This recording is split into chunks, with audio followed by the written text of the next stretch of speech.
Salmos 91:14, que foi até o objetivo de nossa célula, não precisa nem projetar não. Está escrito assim: Deus diz, porque a mim se apegou com amor, eu o livrarei, eu o protegerei, porque conhece o meu nome. Ele me invocará e eu lhe responderei. Na sua angústia eu estarei com ele, e eu o livrarei e o glorificarei. Isso aqui foi tema de célula, algumas semanas atrás. E o Senhor tinha me dado, Darley, como você orou aqui, foi essa passagem, a respeito de um rei que passou por tudo isso. Ele viveu essa situação. E o tema de nosso culto dessa noite é aprendendo com o rei. E o rei que nós vamos aprender com ele hoje é chamado Ezequias. Eu queria que você imaginasse Mauriti, nossa cidade de Mauriti. Imagine agora o exército americano, todinho, vindo para cá para cercar nossa cidade e para nos destruir. O que é que você acha? Como é que você ia ficar? Hã? Chuta aí, Bahia. Que a gente começasse a receber a notícia. O exército americano vai invadir, vai cercar Mauriti, vai destruir todo mundo. Como é que você ia ficar com a notícia? No mínimo, atemorizado. E foi o que aconteceu com o rei Ezequias. O exército da Assíria era o mais poderoso do mundo naquela época. A ponto dele começar a tirar onda com o rei do Egito, com o exército do Egito. Olha para você ver como o exército assírio era. O rei da Assíria começou a tirar onda com o exército assírio, dizendo para o povo assim, vocês vão confiar naquele povo? Vocês vão confiar nos cavaleiros do Egito? Vamos ler essa história toda que a gente fica melhor. Queria que você abrisse sua Bíblia em Isaías capítulo 37. Mas o pano de fundo é esse. Você imagina Mauriti vindo a notícia por alguém que a gente ia ser cercado e ia ser destruído. Essa era a angústia que as pessoas daquele lugar estavam passando nesse instante. Quando o rei Ezequias ouviu... Não. É o 36.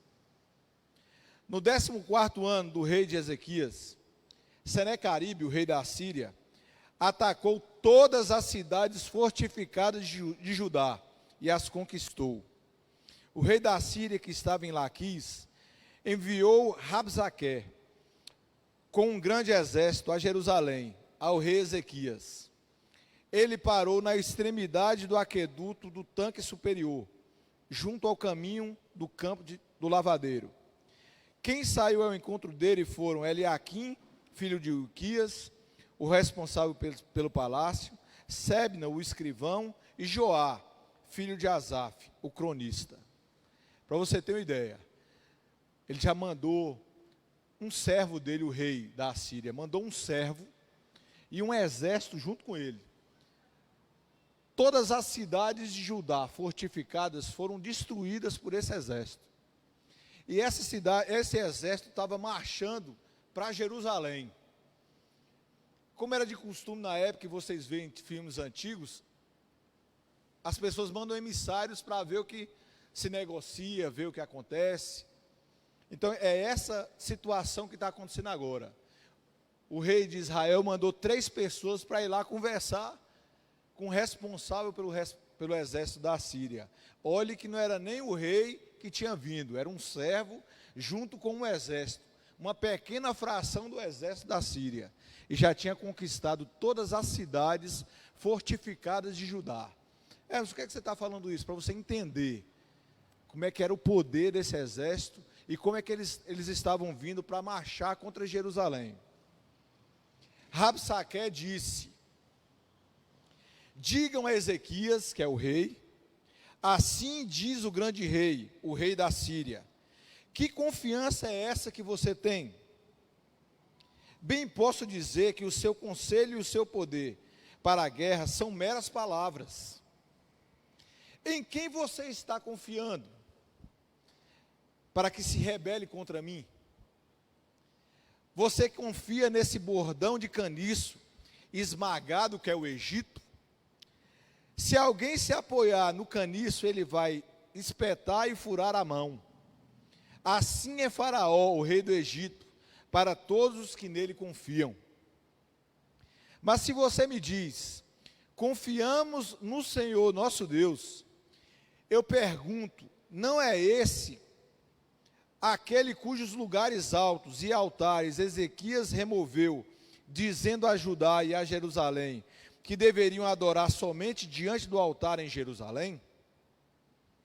Agora, pois, comprometa-se com meu senhor, o rei da Síria, e eu lhe darei 2.000 cavalos, se você puder achar cavaleiros para montá-los. Como você poderia repelir um oficial do meu senhor, o rei, mesmo que seja um dos menores, e confiar no Egito para obter carros de guerras e cavaleiros? E será que você pensa que é sem consentimento do Senhor Deus que eu vim contra esta terra para destruir? Foi o próprio Senhor quem ordenou que eu atacasse essa terra e o destruísse. Olha o que o cara estava falando. Ei, e falando para os 4, mas depois vocês vão escutar, que estavam todo o povo escutando. Ele começou a falar, foi o Deus de vocês que nos mandou aqui para destruí-los. Foi o próprio Senhor que nos disse, vem, vamos atacar. E ele começou a tirar onda. Ei, vocês vão confiar naquela vara quebrada que é o Egito? Não confie não. E olhe, que o rei da Assíria mandou um dos menores dos seus conselheiros, ou dos seus responsáveis, para falar com o povo de Israel. Vamos continuar. Então, Eliaquim, Sebna e Joá disseram a Rabsaque, por favor, fale com esses seus servos em aramaico, porque nós o entendemos. Não fale em hebraico aos ouvidos do povo que está sobre a muralha. Mas Rabsaque lhes respondeu, você pensa que o meu Senhor me enviou para dizer essas palavras apenas para você e ao seu rei? Ele me enviou para falar também aos homens que estão sentados sobre a muralha e que, junto com vocês, terão de comer a próprio excremento e beber a sua própria urina. O que acontecia naquela época? Os exércitos cercavam a cidade e deixavam o povo morrer de fome. Quando o povo começava a morrer de fome, eles tinham que sair para abrir o portão, ou morriam de fome lá dentro, ou morria a espada lá fora. E foi o que esse cara disse para o povo, vocês vão ficar aí, vão ter que comer excremento e beber urina. Nós não vamos sair daqui. E esse era o recado que o cara estava dando para o povo. Então Rabsaque se pôs em pé e gritou em hebraico, escutem as palavras do grande rei, o rei da Síria. Assim diz o rei, não deixem que Ezequias, que era o rei de Judá, os engane, pois ele não poderá livrá-los. Não deixem que Ezequias os leve a confiar no Senhor, dizendo, o Senhor certamente nos livrará, e essa cidade não será entregue nas mãos do rei da Síria. Não dê ouvidos a Ezequias, porque assim diz o rei da Síria, façam as pazes comigo e se entreguem. Então cada um comerá da sua própria videira e da sua própria figueira, e beberá a água da sua própria cisterna, até que eu venha e os leve para a terra como a de vocês, terra de cereal e de vinho, terra de pão e de vinhas. Não deixem que Ezequias os engane, dizendo, o Senhor nos livrará. Será que os deuses das nações puderam livrar, cada um a sua terra, das mãos do rei da Síria? Onde estão os deuses de Amate e de Arpade? Onde estão os deuses de Sevarfim? Será que eles livraram Samaria das minhas mãos? De todos os deuses desses países, quais foram que livraram a sua terra das minhas mãos? Então, como o Senhor poderá livrar Jerusalém das minhas mãos?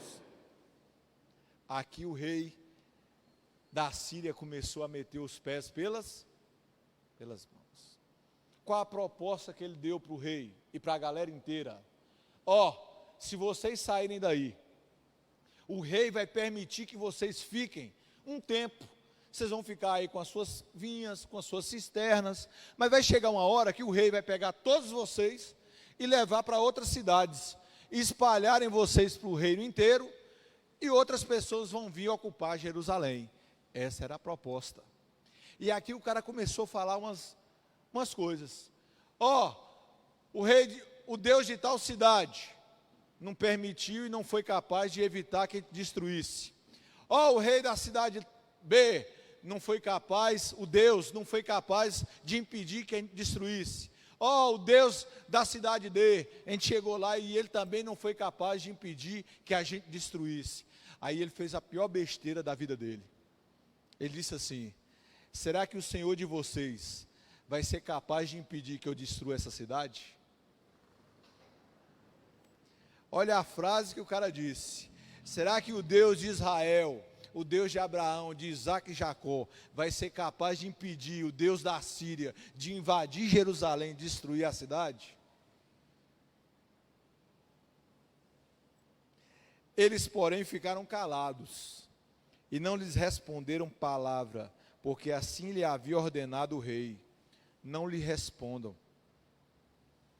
Então Eliaquim, filho de Hilquias, o responsável pelo palácio, e Sebna, o escrivão, e Joá, filho de Asaf, o cronistas, voltaram para junto do rei Ezequias com as suas roupas rasgadas, e lhe contaram o que Rabsaque tinha lhe dito.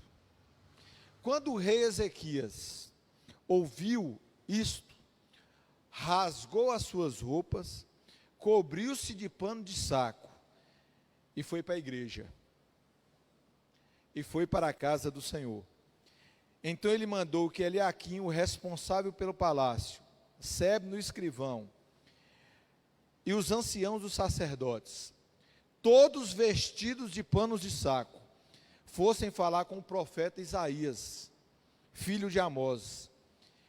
Eles lhes disseram: assim diz Ezequias, este dia é dia de angústia, de castigo e de vergonha. Como se costuma dizer, chegou a hora de a criança nascer, mas a mãe não tem forças para dar à luz. É bem possível que o Senhor, seu Deus, tenha ouvido as palavras de Rabsaque, a quem o rei da Síria, seu senhor, enviou para afrontar o Deus vivo, e repreenda as palavras que ouviu. Portanto, ore pelo resto que ficou. Os servos do rei Ezequias foram falar com Isaías, que lhes disse: digam ao rei o seguinte: assim diz o Senhor, não tenha medo por causa das palavras que você ouviu, com as quais os servos do rei da Síria blasfemaram contra mim. Eis que porei nele um espírito, e ele, ao ouvir certo rumor, voltará para a sua terra, e lá eu farei com que ele seja morto à espada. Rabsaque voltou e encontrou o rei da Síria lutando contra Líbna, pois tinha ouvido que o rei já se havia retirado de Laquis. Quando o rei ouviu dizer que Tiraca, rei da Etiópia, havia saído para guerrear contra ele, mandou mensageiros a Ezequias com esta missão: digam a Ezequias, rei de Judá, não deixe que o seu Deus, em quem você confia, o engane.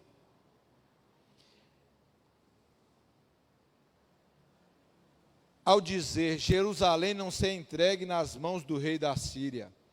Você já ouviu o que os reis da Síria fizeram com todas as terras, como as destruíram totalmente.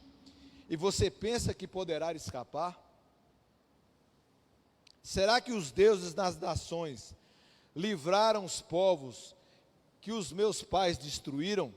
Gozã, Arã, Rezefe e os filhos de Éden, que estavam em Telassar? Onde está o rei de Amate, o rei de Aspade, o rei de Sefarvaim, de Ena e de Iva? Ezequias recebeu a carta das mãos do mensageiro e a leu. Então Ezequias subiu à casa do Senhor e estendeu a carta diante do Senhor. E Ezequias orou ao Senhor, dizendo: Ó Senhor dos exércitos, Deus de Israel, que está entronizado acima dos querubins, somente tu és Deus de todos os reinos da terra.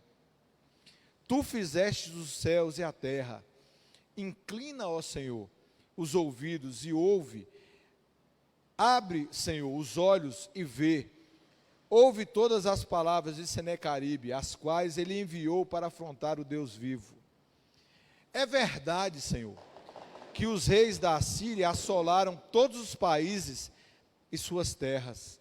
Lançaram no fogo os deuses deles, porque não eram deuses, mas objetos de madeira, pedra, feita por mãos humanas. Por isso os destruíram. Agora, ó Senhor, nosso Deus, livra-os nas mãos dele, para que todos os reinos da terra saibam que só tu és o Senhor.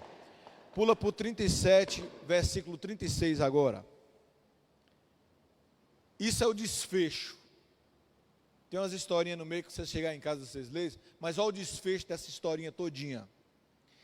Então o anjo do Senhor saiu e matou 180.000 homens do arraial dos assírios. De manhã, quando os restantes se levantaram, estavam todos aqueles cadáveres. Então Senaqueribe, rei da Síria, levantou acampamento e foi embora. Voltou para Nínive e lá ficou. Certo dia, quando ele estava adorando no templo dos seus deuses, Nimrod, os seus filhos Adramaleque e Nimrosque, Adramaleque e Sarezé, o mataram à espada. Depois fugiram para a terra de Ararate.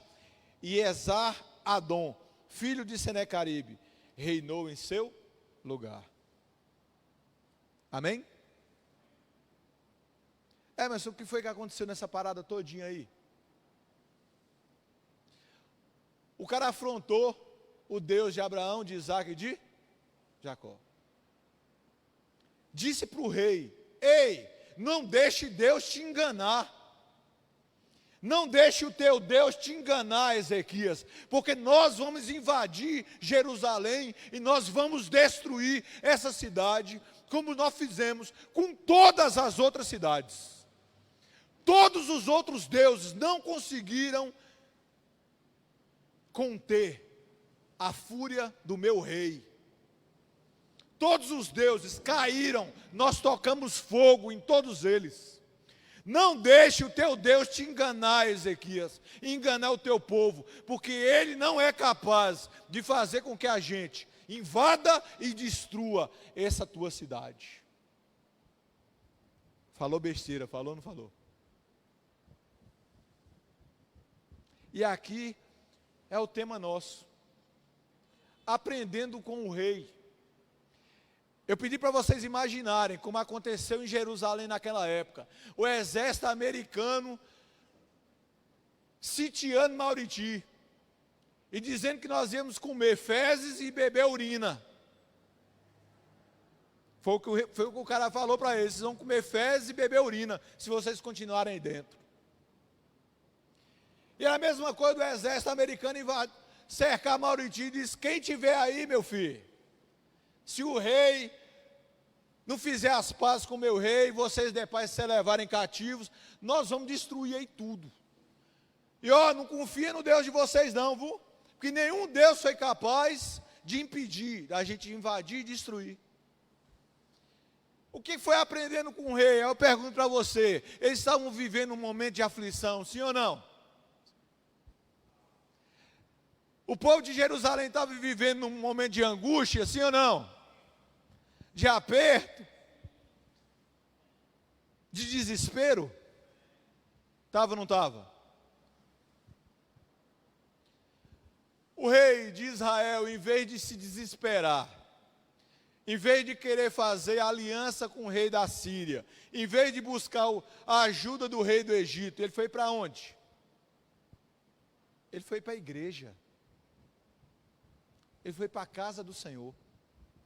E aqui é algo importante que o rei nos ensina. O rei Ezequias era o homem mais poderoso que existia em Judá. Ele era o rei. Ele era o homem, era a figura mais poderosa daquele lugar. Ele era o homem mais importante que existia. E ele fez o quê? Rasgou as suas vestes reais, vestiu um pano de saco e foi conversar com Deus. Ele se humilhou, amados. Ele se humilhou. Estou numa situação de aflição, eu mesmo não consigo destruir esse rei, que o que ele fala é realmente verdade. Ele destruiu a cidade vizinha tudinho. Se ele quiser, e se não for o Senhor nos ajudando, ele vai invadir, vai destruir, matar todo mundo mesmo.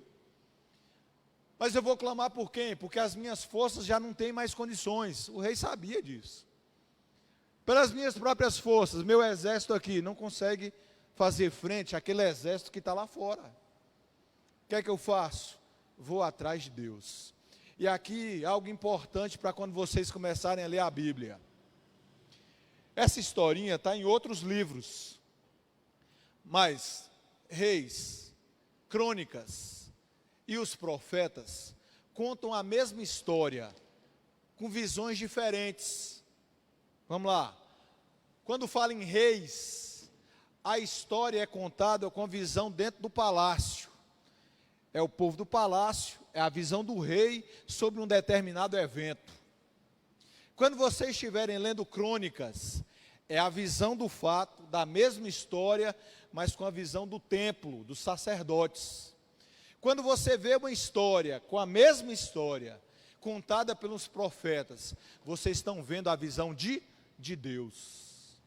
Por isso que o rei Ezequias, ou por isso que Isaías escreve, o rei Ezequias rasou as suas vestes, se humilhou, vestiu o pano de saco e foi para dentro da igreja, pedir e consultar o Senhor. Depois dele ter ido para a igreja orar, pedir a Deus, consultar o Senhor, ele falou o quê? Ei, vão lá falar com o profeta e ver o que Deus fala para nós. Consulte o homem de Deus a nosso respeito. Consulte, fale com o Senhor, o que é que está acontecendo? Esses três mesmos caras que ouviram as palavras do exército da Síria foi perguntar: ei, profeta Isaías, o que vai acontecer com a gente? Isaías fala no versículo e diz assim: fala para o rei para ele não se preocupar não, porque eles não vão conseguir invadir Israel e esse cara vai se lascar, porque Deus vai pegar ele. Se acalme. E essa mensagem foi passada para o povo de Israel, mas o rei se humilhou diante do Senhor, rasgou as suas vestes, foi para a igreja, foi para a casa de Deus, pedir auxílio, pedir ajuda para Deus, porque era o único capaz de ajudá-lo. Depois essa mesma história continua, esse exército voltou, o cara voltou para lá, quando voltou com a carta do rei: ei, nós vamos invadir, nós vamos quebrar tudo, nós vamos destruir tudo. O rei pegou a carta e fez a mesma coisa, voltou para lá, para a casa de Deus, para dentro da igreja, ajoelhado e disse: está vendo, Senhor, o que é que ele fala para nós aqui, eu estou apresentando, não é porque eles estão falando isso contra nós, não, eles estão falando contra o Senhor.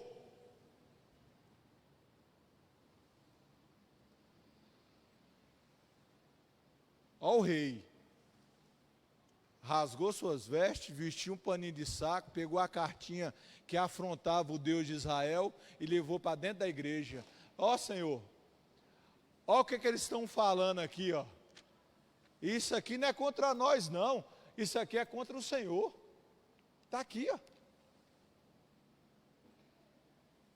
O que é que a gente pode aprender com isso? Chegue a Deus com humildade. O rei era o rei, a pessoa mais importante do lugar. Como é que ele foi? Foi com roupa real, dizendo: eu sou o rei, estou aqui na casa de Deus e vim falar com o Senhor? Ou ele se humilhou? Ele foi com um coração de humildade. Senhor, nos livra. Nós não conseguimos mais. As minhas forças não é capaz de destruir aquele exército. Me ajuda. Provérbios 27, 22, 4. Não projete não, eu leio aqui. A recompensa da humildade e do temor do Senhor são riquezas, honra e vida. Provérbios 22, 4. A recompensa, ou o galardão, que é a mesma coisa, da humildade e o temor do Senhor são riquezas, honra e vida. O que é que Ezequias fez? Foi humilde diante de Deus, sim ou não? Temeu o Senhor, sim ou não? Porque ele não foi falar nada com o rei da Síria, tentar acordo de paz, tentar fazer alguma coisa com o rei para não invadir Jerusalém, dar os tesouros da casa real e do templo do Senhor para o rei da Síria, não fez nada disso. Ele foi buscar ajuda dos céus, porque a ajuda do Egito ele sabia que ele não podia contar. Ele foi para a casa do Senhor, para o templo de Deus, o templo de Jerusalém, pedir ajuda para o Senhor. E foi com um coração humilde, foi com temor no coração que ele rasgou as vestes. Como Provérbios está escrito, a recompensa de quem tem um coração desse jeito, diante de Deus, é riqueza, honra e vida. A vida deles estavam sendo ameaçadas, sim ou não? De todo o povo, sim ou não? A decisão que o rei tomasse iria afetar todo o povo, sim ou não? Ia. E aqui ele foi buscar, diante de Deus, a ajuda e o refúgio. E o rei tomou a decisão mais acertada, Bruno, de qualquer uma delas. De qualquer uma delas. Ezequias reconheceu a sua impotência diante do problema. Quantas vezes nós tem situações difíceis em nossas vidas, que nós nos vimos sem saída, uma depressão profunda, uma ansiedade muito poderosa, muito forte, que está nos destruindo, nos abatendo. Mas eu faço o que nessa hora? Faça como rei, peça ajuda a quem pode te ajudar. Quem? Deus. Uma situação, um problema que você vê sem saída, em vez de você querer enfrentar com seus próprios braços, o que é que você pode fazer? Ir para o seu quarto, fechar a sua porta, se ajoelhar e orar para o Senhor. Que aquele que pede em secreto, o Senhor também em secreto responderá. Esse é outro ensinamento que Ezequias nos dá. Ezequias, nas dificuldades, orou.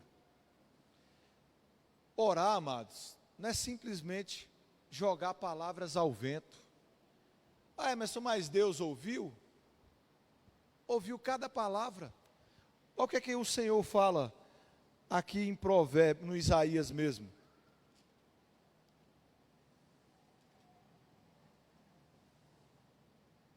Olha o que o Senhor manda de recado para Isaías, para Ezequias. Assim diz o Senhor: não tenha medo por causa das palavras que você ouviu, com as quais os servos do rei da Síria blasfemaram contra mim. Deus ouviu cada palavra que o cara tinha dito contra ele, sim ou não? Tinha. Ei, não tenha medo dessas palavras de blasfêmia que ele falou contra mim, não, que eu escutei cada uma delas. Não tenha medo disso, não. Deus escuta cada palavra que sai da nossa boca, cada pensamento que passa na nossa mente. E isso, Deus, é onipresente, amados. Está em todo lugar. É onisciente, sabe de tudo. Isso foi confirmar para Ezequias: ei, Ezequias, calma seu coração, que eu ouvi o que ele falou. Eu ouvi. Calma, eu ouvi. Isso nos mostra que Deus é onisciente. E aqui, amados,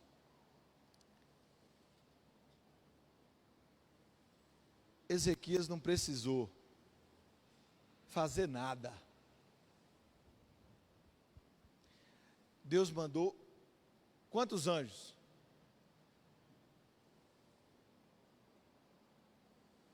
Não mandou um exército, não mandou um exército de anjos, não trouxe um exército de outro país para lutar contra o rei da Síria. Ele mandou quem? Ele mandou quem? E um anjo só, Bahia, matou quantos? Do exército? 185 mil. 185 mil, amados, é quase 4 vezes a população de Mauriti inteira. População nossa todinha junta. 4 vezes mais. Foi o que esse um anjo só destruiu em um período. Quando o resto do exército acordou, que viu aquela bagaceira, fez o quê? Linha. Deus foi o socorro de Ezequias, sim ou não? Deus foi o socorro com aquele povo, sim ou não? Mas Emerson, disso tudo, o que é que você quer que a gente entenda? Que o seu coração tem que estar em humildade para Deus. Que quando você for orar para o Senhor, colocando qualquer dificuldade que você possa estar passando, vá com o coração humilde. Ezequias era o homem mais importante da nação, e mesmo assim, rasgou suas roupas e vestiu pano de saco.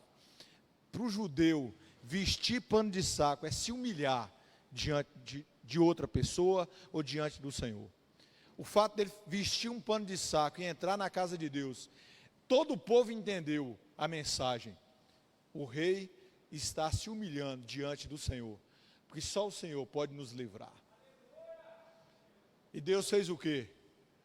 Ouviu cada palavra. E aqui o povo entendeu que Deus é Deus. Porque os deuses de barro, de madeira e de pedra foram queimados e foram destruídos. Mas o Deus vivo fez o quê? Destruiu aquele exército inteiro, para que eles soubessem que Deus é Deus. E aí a pergunta, em que Deus você confia? No feito de barro, de pedra, de madeira, ou no Deus de Israel, de Abraão, de Isaac e de Jacó, o Deus que deu Jesus para nós? Isso é uma perguntinha interessante. Quem é que você confia? Naquele que você pode tocar ou aquele que está lá no céu? Naquele que você vê ou aquele que você não vê, mas sabe que está em todo lugar, escuta tudo e tem todo poder? Essa é a diferença para as nossas vidas, amados. Enquanto os outros reis confiavam a cidade para Deus de pedra, Deus de barro e Deus de madeira, o rei da Síria patrolou tudo, destruiu tudo, queimou tudo, invadiu tudo, levou todo mundo cativo. Mas na hora que ele encontrou com Deus verdadeiro, ele fez o quê? Caiu morto. E a Bíblia conta que os próprios filhos dele o mataram. Dentro do templo, do Deus dele.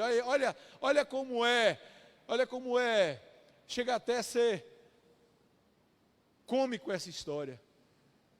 O rei que afrontou o Deus vivo, morreu dentro da casa do Deus dele, morto pelos seus próprios filhos.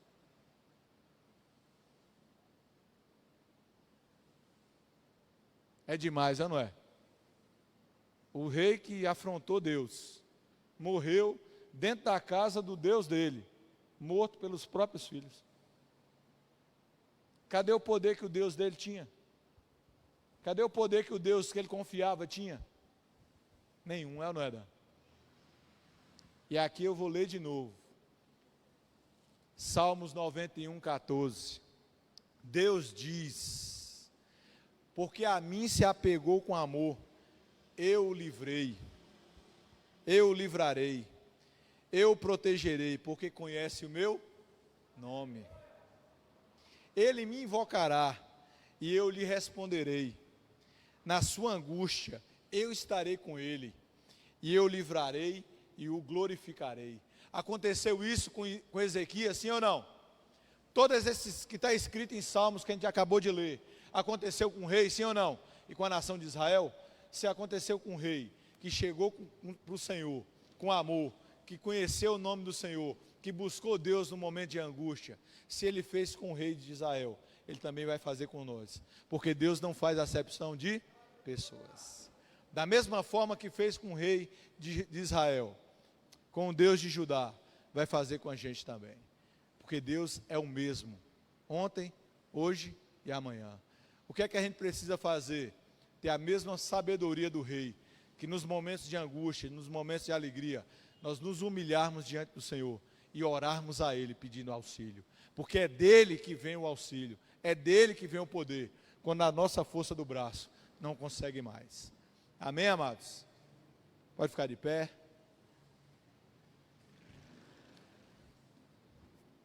Ore. Você que está nos ouvindo, amados, na internet, todas as palavras que saem da sua boca em oração, Deus escuta e conhece. Então não ache que Deus não te escuta naquele momento que você está angustiado, em sofrimento. E eu tenho um testemunho para dar. Eu machuquei meu ombro. Eu fui marcar um gol em David. Sábado retrasado. Foi, David? Eu fui marcar aquele gol em você, eu machuquei meu ombro. Foi. E eu tomei todos os medicamentos que podia para dor no braço. Agora é testemunho. Tomei um que eu achava que ia resolver, não resolveu. Achei que era outro problema. Comecei a tomar mais 2 remédios. Deu uma melhorada, mas continuava doendo. Eu disse, sabe uma coisa? Não vou tomar remédio mais não. Eu estou dando vacilo demais. Eu peguei simplesmente a minha mão, botei no meu ombro e disse, Senhor, cura a minha dor.